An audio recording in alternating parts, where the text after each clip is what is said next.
Hello everyone. So today we are going to discuss about intensity of sound wave. Clear?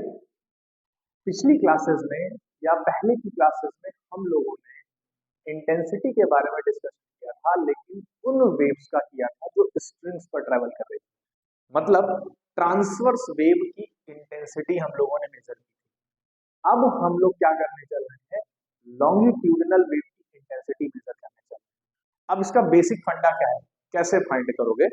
देखो simple सी चीज है, intensity की basic definition को दिमाग में रखो, उससे सारे रिलेशन हम लोग डिराइव करेंगे। हमारी बेसिक डेफिनेशन क्या है इंटेंसिटी की? That is average power per unit area. अब सारा का सारा डेरिवेशन हमारा इसी पॉइंट पर चलेगा। ठीक है, देखो क्या है कंडीशन इंटेंसिटी के बारे में। इंटेंसिटी ऑफ साउंड वेव बहुत सिंपल सी चीज है बेटा, बस समझिएगा इसे। ठीक है, तो इंटेंसिटी हम लोगों ने देखी क्या होती है।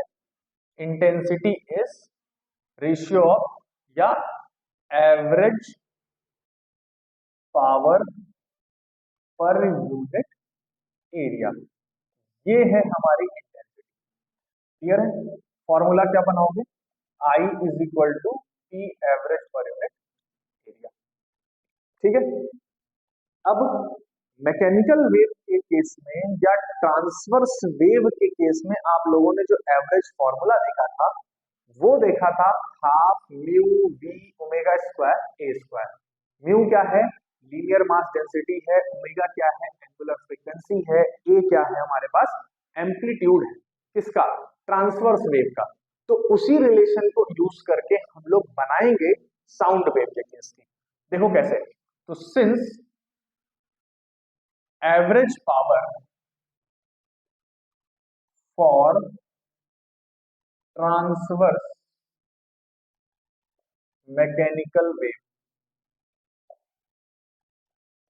is given as P average is equal to half mu v omega square a square। अब तुम्हारे दिमाग में एक सवाल आएगा बेटा, सवाल ये आएगा कि सर साउंड वेव की इंटेंसिटी निकालनी है, फॉर्मूला आप ट्रांसवर्स वेव का यूज कर रहे हैं, साउंड वेव तो लॉन्गिट्यूडनल होती है, तब आप ये फॉर्मूला क्यों अप्लाई कर रहे हैं? बेटा है तो ये मैकेनिकल वेव, बस हम क्या करने चल रहे हैं, फॉर्म यूज कर रहे हैं। ठीक है, ट्रांसवर्स वेव की, बस उसे कन्वर्ट करेंगे साउंड वेव के लिए। देखो कैसे कन्वर्ट करेंगे, ध्यान से समझना, बहुत बेसिक सा डेफिनेशन है। ठीक, since v is equal to omega by,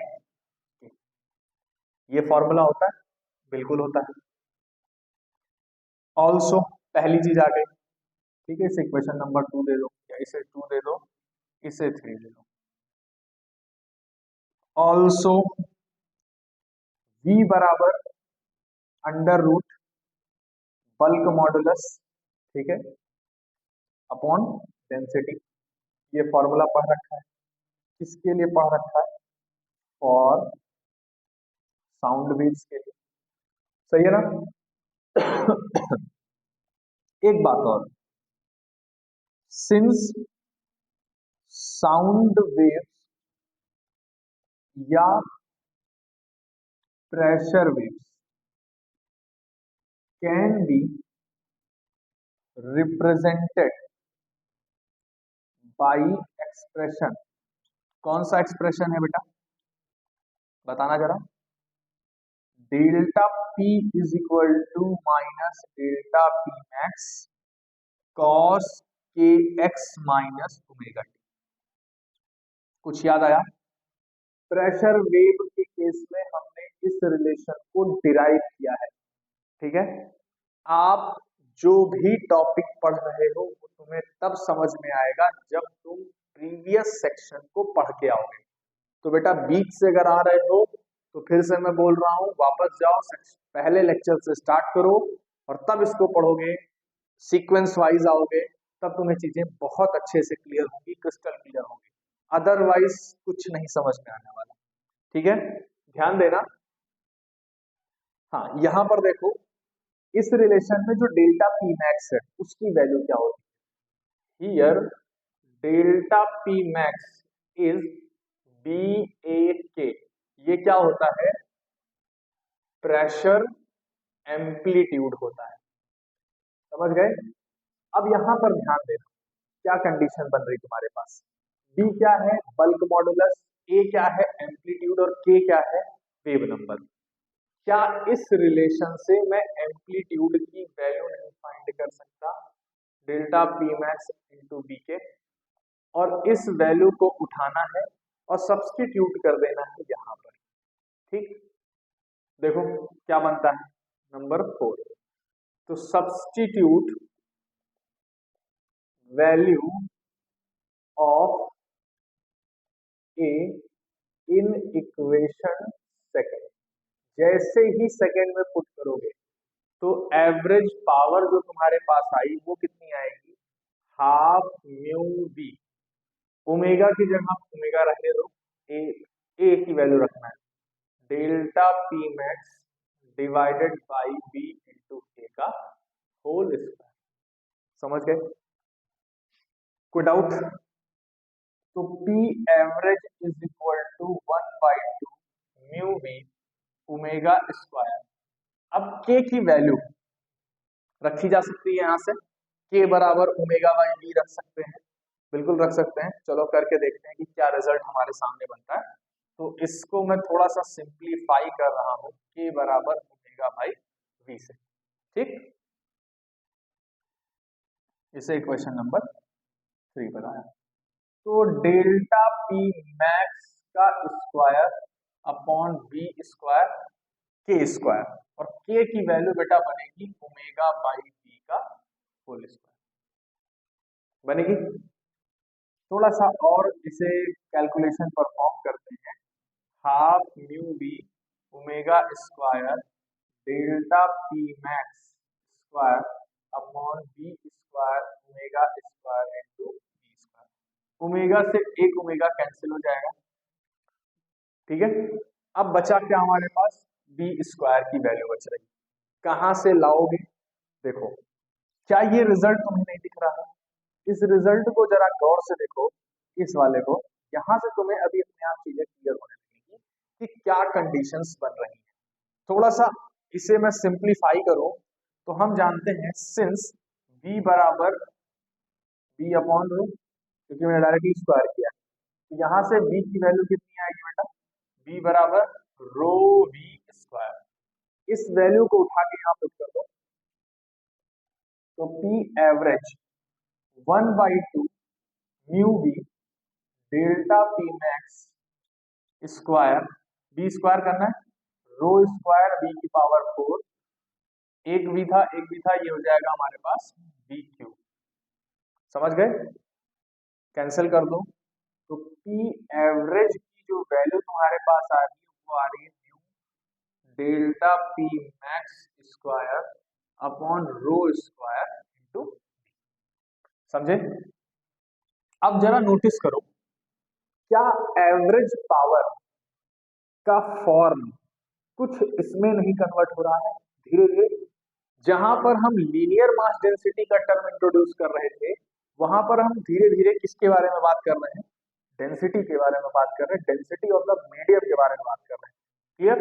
जैसे ही अभी हम इंटेंसिटी का फॉर्मूला लिखेंगे, अभी तुम देखना, ये पूरा का पूरा एक्सप्रेशन साउंड वेव के लिए कन्वर्ट हो जाएगा।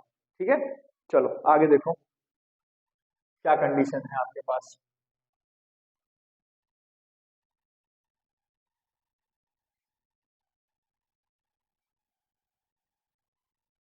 बहुत बेसिक सा है बेटा फॉर्म, बस स्टेप बाय स्टेप आगे बढ़ते रहिए, आपको रिजल्ट्स मिलते रहेंगे। Hence intensity of sound waves is, तो आई बराबर P average per unit area. P average की वैल्यू ये लिखी है, लिखो जरा, 1/2 म्यू डेल्टा पी मैक्स का square upon rho square into, और डिवाइड में किससे करना है?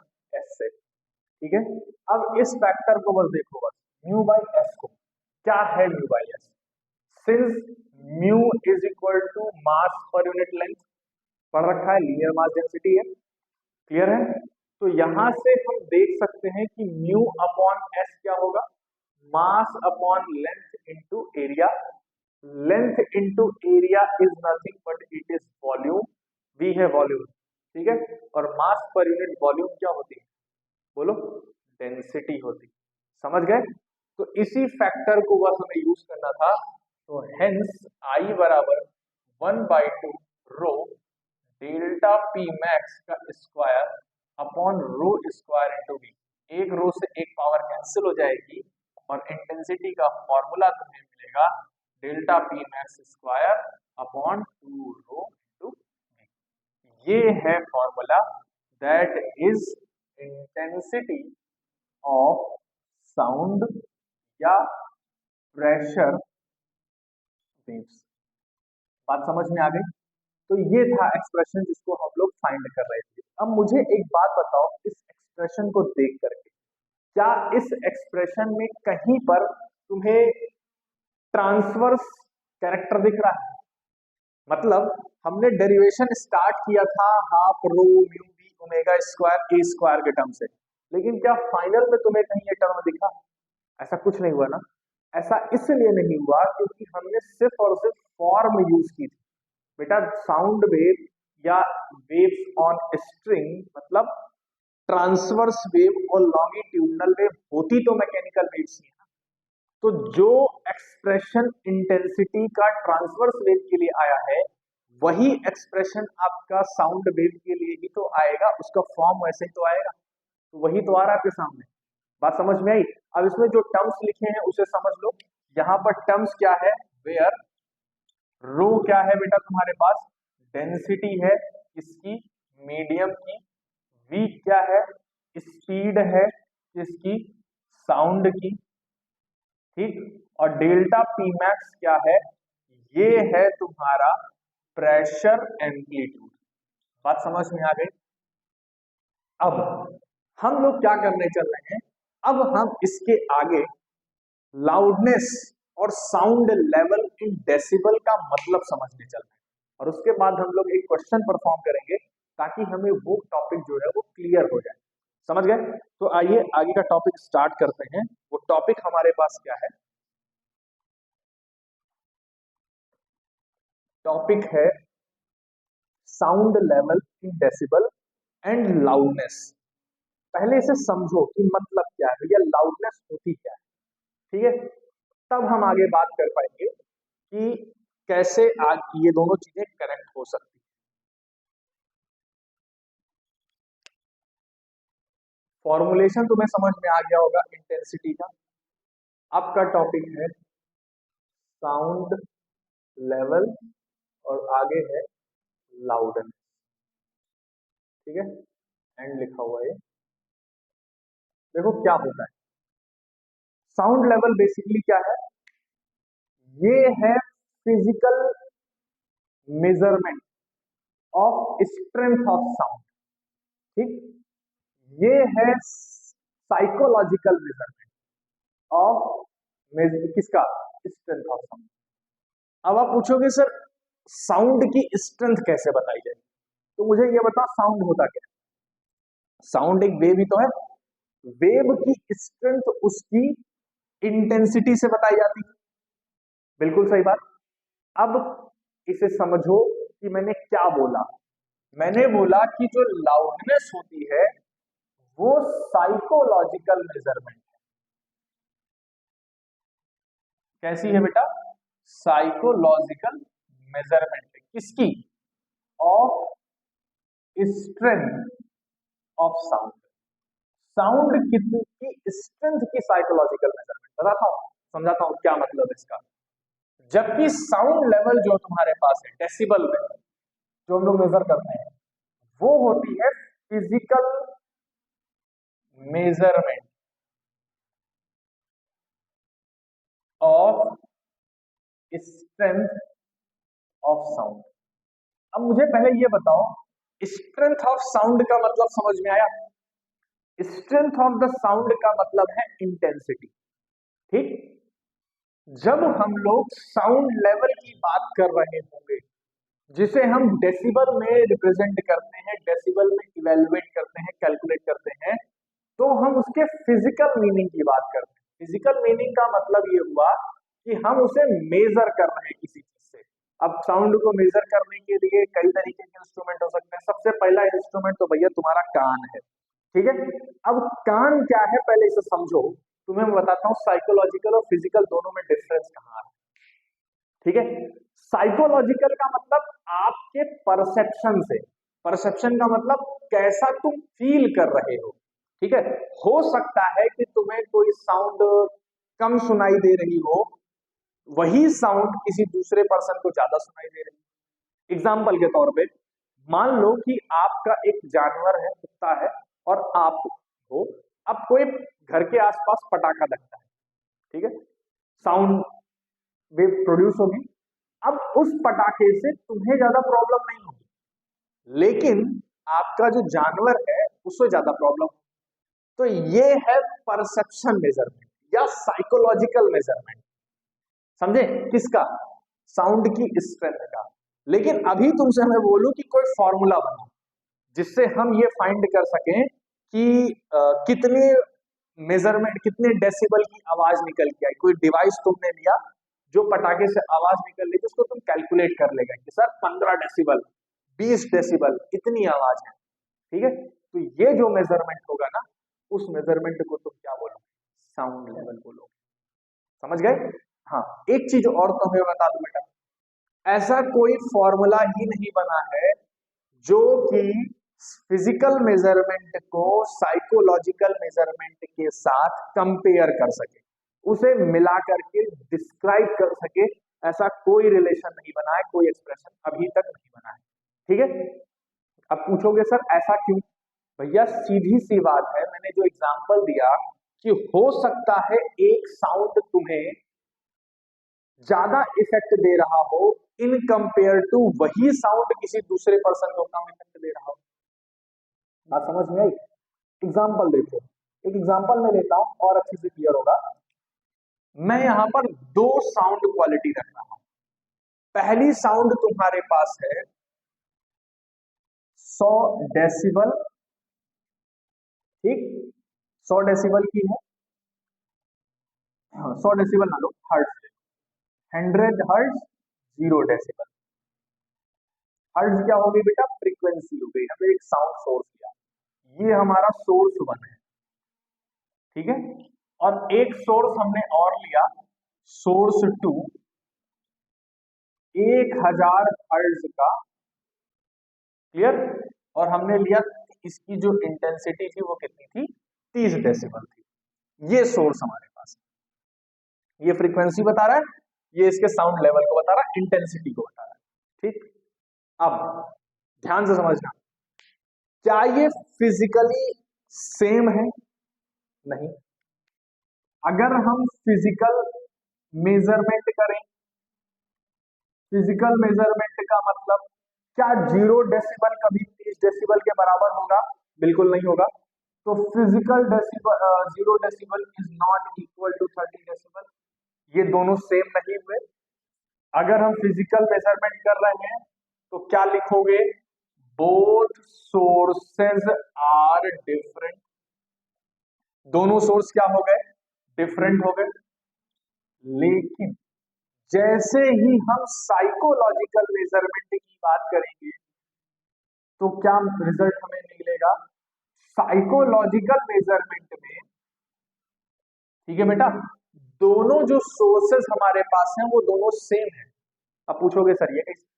भैया इसलिए क्योंकि ये दोनों बहुत ही रेयर सोर्सेस हैं जिनको हम ऑब्जर्व कर पाएंगे। बात समझ में आई? तो रेयरली ऑब्जर्व कर सकता है तुम्हारा कान। क्यों? क्योंकि हमारे कान की जो एक रेंज है, एक लिमिट है, वो 20 हर्ट्ज से 20 किलो हर्ट्ज तक, यानी 20,000 हर्ट्ज तक है।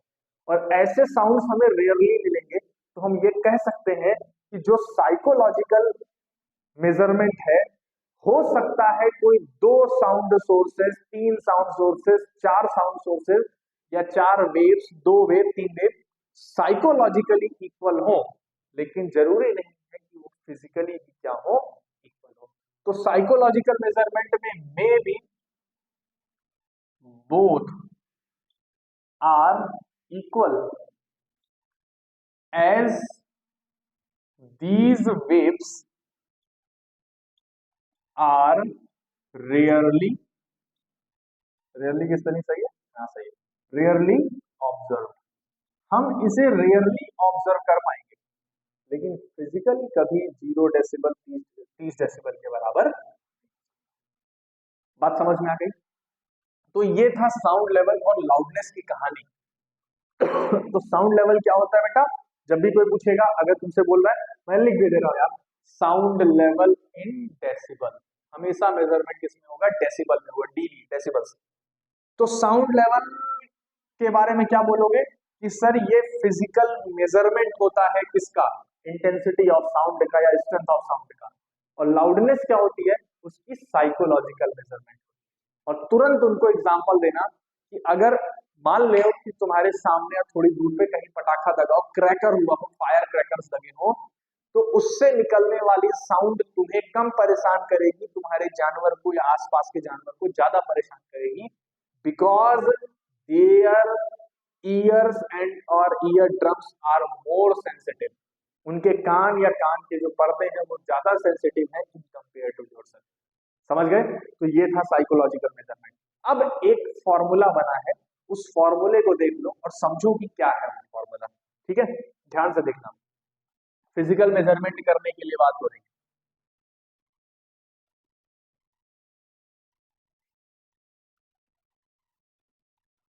तो अभी मैंने एक लाइन बोली थी कि जो ह्यूमन एयर होता है वो 20 हर्ट्ज से 20,000 हर्ट्ज तक की फ्रीक्वेंसी को सुन सकता है।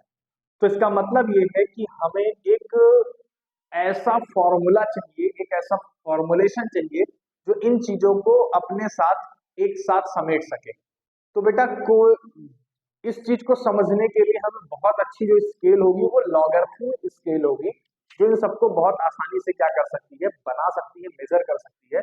तो साउंड लेवल इन डेसिबल में हम लोग जो मेजर करते हैं या स्ट्रेंथ ऑफ साउंड को मेजर करते हैं, तो उसे एक फॉर्मूला दिया गया। वो फॉर्मूला देखो क्या है, मैं उसे लिख रहा हूं, ठीक है, समझना। Since human ear is very sensitive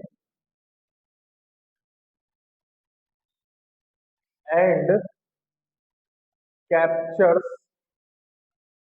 the sound having frequency in large range, 20 hertz से 20 किलो हर्ट्ज तक। ठीक है, so we need a logarithmic scale for measuring the strength of sound। हमें साउंड की स्ट्रेंथ को मेजर करने के लिए एक लॉगरिथमिक स्केल चाहिए, और वो क्या है? ठीक है, which can be expressed as B। ये है तुम्हारा साउंड लेवल इन डेसिबल या strength of sound level is equal to 10 log 10 I upon I nought. समझना बेटा क्या कंडीशन है, क्या है, ये इंपॉर्टेंट रिलेशन है, समझिएगा। बी क्या बता रहा है? बी बता रहा है स्ट्रेंथ ऑफ साउंड लेवल, किसमें? इन डेसिबल्स। समझ गए बेटा? डीबी लिखा हुआ है। आई क्या है और आई नॉट क्या है? आई है इंटेंसिटी ऑफ साउंड वेव। समझ गए? अब सारी कहानी किसके लिए हो रही है? आई नॉट के लिए। आई नॉट क्या है? इसे हम लोग बोलते हैं थ्रेशोल्ड इंटेंसिटी। अब पूछोगे सर थ्रेशोल्ड इंटेंसिटी का मतलब, इन थ्रेशोल्ड इंटेंसिटी का मतलब वो इंटेंसिटी साउंड वेव की जब हमारी लाउडनेस 0 डेसिबल मेजर की गई हो।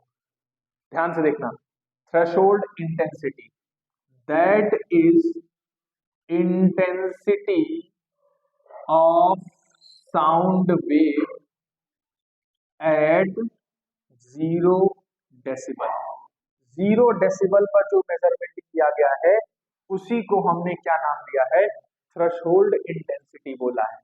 ठीक है, इसकी वैल्यू कितनी होती है, देखो बेटा, इंटेंसिटी जो आई नॉट की वैल्यू है वो है 10⁻⁻12। इंटेंसिटी का formula power per unit area, power की यूनिट वॉट, एरिया की यूनिट पर मीटर स्क्वायर। तो ये है तुम्हारे पास थ्रेशोल्ड इंटेंसिटी की value, that is I nought is equal to 10⁻⁻12 watt per metre square. अब इस फॉर्मूले का इस्तेमाल करके हम लोग क्या फाइंड कर सकते हैं, साउंड लेवल की स्ट्रेंथ पता कर सकते हैं, अगर हमें इंटेंसिटी के बारे में जानकारी हो तो। अब तुम पूछोगे सर हमें इंटेंसिटी कैसे मिलेगी, भैया अभी थोड़ी देर पहले वही तो डिराइव किया था, इंटेंसिटी का फॉर्मूला आया था delta P max square upon 2 rho V आया था ना, तो वहां से हम इंटेंसिटी फाइंड कर लेंगे, इसकी वैल्यू हमें पता है, लॉग सीरीज निकाल करके हमें पता चल जाएगा कि अगर कोई इंटेंसिटी दी गई है तो उसकी क्या साउंड लेवल होगी। चलो इस पर एक क्वेश्चन परफॉर्म करते हैं, जैसे ही क्वेश्चन परफॉर्म करेंगे हमें और चीजें क्रिस्टल क्लियर होने लगी। ठीक है, एक बार इस चीज को देख लो क्या कंडीशन है, फिर से समझ लो क्या मैंने बताया है। ध्यान दो, मैंने एक बार रिपीट कर दे रहा हूं कि साउंड लेवल और लाउडनेस क्या होती है। साउंड लेवल फिजिकल मेजरमेंट है स्ट्रेंथ ऑफ साउंड को मेजर करने का, लाउडनेस साइकोलॉजिकल मेजरमेंट है स्ट्रेंथ ऑफ साउंड को मेजर करने का। बात समझ में आ गई। फिजिकल मेजरमेंट करने के लिए हमने एक रिलेशन तैयार किया, एक लॉगरिथमिक स्केल डेवलप की, वो स्केल थी beta is equal to 10 log 10 I upon I nought. देखो मैं बार बार बोल रहा हूँ log 10 लिखा है, log बेस 10 लिखा है, नेचुरल लॉग मत लीजिएगा। अगर आपने नेचुरल लॉग इस्तेमाल किया तो क्वेश्चन आपका 100% गलत हो जाएगा। समझ गए? चलो अब इस पे क्वेश्चन परफॉर्म करते हैं। ठीक है, तो मैं क्वेश्चन देखता हूं आपके लिए।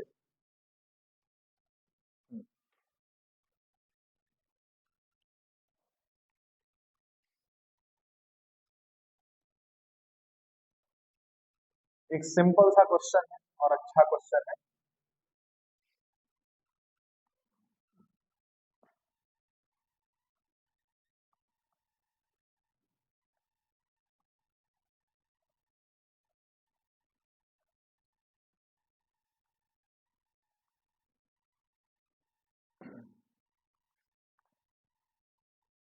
देखो क्वेश्चन क्या बोल रहा है, if family ice show is held at enclosed arena. एक फैमिली फंक्शन हो रहा है, आइस शो हो रहा है, जहाँ पे बर्फ में शो चलता है, लेजर शो हो गया या साउंड लगा के बैठ के बात कर रहे हैं, ऐसा कुछ है। The skaters perform to music with level 80 decibel. ठीक है, चलो क्वेश्चन लिखते हैं पहले ताकि आगे चीजें समझ में आए। क्वेश्चन क्या है आपके पास, if family ice show is held at enclosed arena। ठीक है, the skaters perform to music with level 80 decibel। this level is too loud for your baby who else। else का मतलब होता है बेटा किलकारी करना, चिल्लाने लगना। जैसे अगर इतनी ज्यादा साउंड अगर कोई बच्चा सुनेगा तो वो चिल्लाएगा, चौंक जाएगा, तो उसी के बारे में बात की गई है, एल्स एट 75 डेसिबल। ठीक है, what total sound intensity engulf you. बहुत अच्छा क्वेश्चन है, उस रिलेशन को भी आप समझ जाओगे कि कंडीशन क्या लिखी गई। ठीक है, दूसरा सेकंड कंडीशन देखो तुम्हारे पास क्या है। क्वेश्चन बोला है what is combined sound level. अब पहले क्वेश्चन समझो कि क्वेश्चन क्या बन रहा है, उसके बाद बात करते हैं, सॉल्व करेंगे, देखा जाएगा। देखो एक फैमिली आइस शो है एक बंद एरिना में, इनक्लोज्ड एरिना में। ठीक है, एक जगह है, मतलब एरिना का मतलब एक चार दीवारी, उस जगह पर एक फैमिली आइस शो चल रहा है जहां पर स्केटर्स परफॉर्म कर रहे हैं। म्यूजिक जो चल रहा है वहां पर वो कितने डेसिबल का चल रहा है, 80 डेसिबल का। समझ गए? मतलब देखो ध्यान से समझना, आपको जो म्यूजिक मिल रहा है वो लेवल दिया गया है कितना, 80 डेसिबल। ठीक, फॉर्मूला तुम्हारे पास एक ही है, अभी बनाया था, beta is equal to 10 log 10 I upon I nought. ठीक, बीटा ही जो हमारे पास होता है वही डेसिबल में मेजर किया था, इसका मतलब हमें बीटा गिवन। समझ गए? आगे क्या बोला, this level is too loud for your baby who else at 75 decibel. ये जो म्यूजिक है 80 डेसिबल, ये इतना ज्यादा है कि आपका बच्चा जो वहां पर बैठा होगा या होगा किसी के पास फैमिली फंक्शन में, वो रोने लगेगा। और जब वो रोएगा तो उस समय उसकी इंटेंसिटी कितनी होगी, उसके रोने की, 75 डेसिबल। ठीक है, तो यहां पर देखो मैं लिख रहा हूं बेबी एल्स एट कितने डेसिबल, 75 डेसिबल। ठीक, फिर डेसिबल आ गया, इसका मतलब ये भी बीटा है। अब इसे मैंने 1 नाम दे दिया, इसे क्या नाम दिया, 2 नाम दे दिया। हमसे क्या पूछ रहा है, what total sound intensity engulf you. Engulf का मतलब होता है सुनाई देना, निगलना, बेसिकली इंगल्फ का मतलब ये होता है। तो अब जब आप उस फैमिली फंक्शन में बैठे हैं तो तुम्हें कितनी नॉइस सुनाई देगी या कितना टोटल इंटेंसिटी सुनाई देगी, ये तुमसे पूछा है। तो बेटा टोटल इंटेंसिटी देखो कैसे फाइंड होगी, तो बहुत सिंपल सी चीज, टोटल इंटेंसिटी क्या, पहले ये बताओ इंटेंसिटी वेक्टर क्वांटिटी की स्केलर, इंटेंसिटी की स्केलर क्वांटिटी है, तो चुपचाप क्या करोगे, डायरेक्ट ऐड करोगे। तो total intensity I1 plus I2 हो जाएगी। अब I1 और I2 निकालना है, कहां से निकलेगा, बीटा वाले फॉर्मूले से निकलेगा। चलो निकाल लेते हैं, कहानी खत्म करते हैं। तो नाउ यूजिंग बीटा बराबर 10 log 10 I upon I nought, we calculate, हमें क्या कैलकुलेट करना है, I1 एंड I2 रिस्पेक्टिवली, हमें ये कैलकुलेट करना है। अब मुझे बताना बेटा कैसे कैलकुलेशन होगी, ध्यान से समझना इसी रिलेशन को।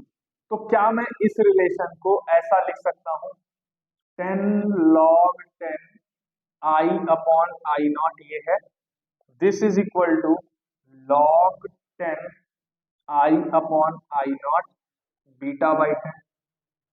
इस 10 को मैंने यहां लिख दिया। अब तुम यहां पर log बेस 10 ले रहे हो, क्लियर है? यहां पर इसे सिंप्लीफाई करने के लिए हमने क्या किया, इधर ही मैं सिंप्लीफाई कर देता हूं। ठीक है, ठीक, लॉग हटाना है। अगर नेचुरल लॉग होता तो दोनों साइड का एक्सपोनेंशियल ले लेते, तो अपने आप कैंसिल होता, बेस और उसकी पावर दोनों सेम हो जाती, इसलिए 1 हो जाती। अब यहाँ पर देखो बेस और उसकी पावर यानी लॉग को सेम करना है, 1 करना है, तो हमें क्या करना पड़ेगा, दोनों साइड 10 लेना पड़ेगा, बस अपने आप कहानी खत्म हो जाएगी। देखो तो इसको हम किस तरीके से सिंप्लीफाई कर सकते हैं, I upon I nought is equal to 10 की पावर बीटा बाई 10 लिख सकते हैं, रिमूविंग लॉग या सिंप्लीफाइंग लॉग। ठीक, तो यहां से आई की वैल्यू कितनी मिली, I nought into 10 beta by 10, ये रिलेशन हमें मिल गया। इस रिलेशन से हम लोग क्या फाइंड कर लेंगे बेटा, इस रिलेशन से हम लोग अपना बीटा पॉइंट 10 लिखा है, ठीक है, I1 और I2 की वैल्यू फाइंड कर लेंगे। सो I1 बराबर क्या लिखोगे, I0 तुम्हें पता है 10 की पावर -12 होता है, आई नॉट को ऐसे रहने दो, आई नॉट बीटा, सॉरी 10 बीटा 1 यहाँ पे आ जाएगा divide by 10, I not 10 beta 1 की वैल्यू बोलो 80 डेसिबल लिखी है, 80 अपॉन 10 दैट इज 8 हो जाएगा, तो आई नॉट इंटू 10 की पावर 8, ये रिजल्ट आया। सिमिलरली आई टू बराबर आई नॉट 10 की power beta 2 divided by 10, I not 10 75 by 10, क्या लिखोगे आई नॉट 10 की पावर 7.5, यही तो लिखोगे, सही है ना। I1 I2 आ गया, दोनों को सॉल्व कर लो, सिंप्लीफाई कर लो, खत्म। So total intensity is, total intensity बेटा कितनी आ गई, आई टी बराबर 10 की पावर 8 आई नॉट प्लस 10 की पावर 7.5 आई नॉट, इतनी हो गई। सिंप्लीफाई कैसे किया जा सकता है ये बताओ। सिंप्लीफाई करने के लिए हमें क्या करना पड़ेगा, देखो 10 की पावर 8 आई नॉट प्लस 7.5 लिखा है, यानी कि क्या मैं इसे ऐसा लिख सकता हूँ 10 की पावर 7 इंटू 10 की पावर 0.5 और 0.5 को 1/2 लिख सकते हैं, बिल्कुल लिख सकते हो। रिजल्ट देखो क्या बनेगा, ठीक। तो जैसे ये तुम्हारे पास बना आई टी 10 की पावर 8, चलो आई नॉट की वैल्यू पुट कर देते हैं, आई नॉट की वैल्यू 10 की पावर -12 है, मैं आखिरी में पुट करना चाह रहा था। अगर मैं यहां से कॉमन लूंगा इतना कुछ 10 की पावर 8 आई नॉट कॉमन लूंगा तो क्या बनेगा, ये 1 प्लस यहाँ पे 7 है, 8 लाना है 10 से ऊपर नीचे मल्टीप्लाई कर दो, 10 की पावर हाफ अपॉन 10 आई नॉट, ये टर्म आएगा, सॉरी आई नॉट तो बाहर ही आएगा। समझ गए कि नहीं समझे, क्लियर है।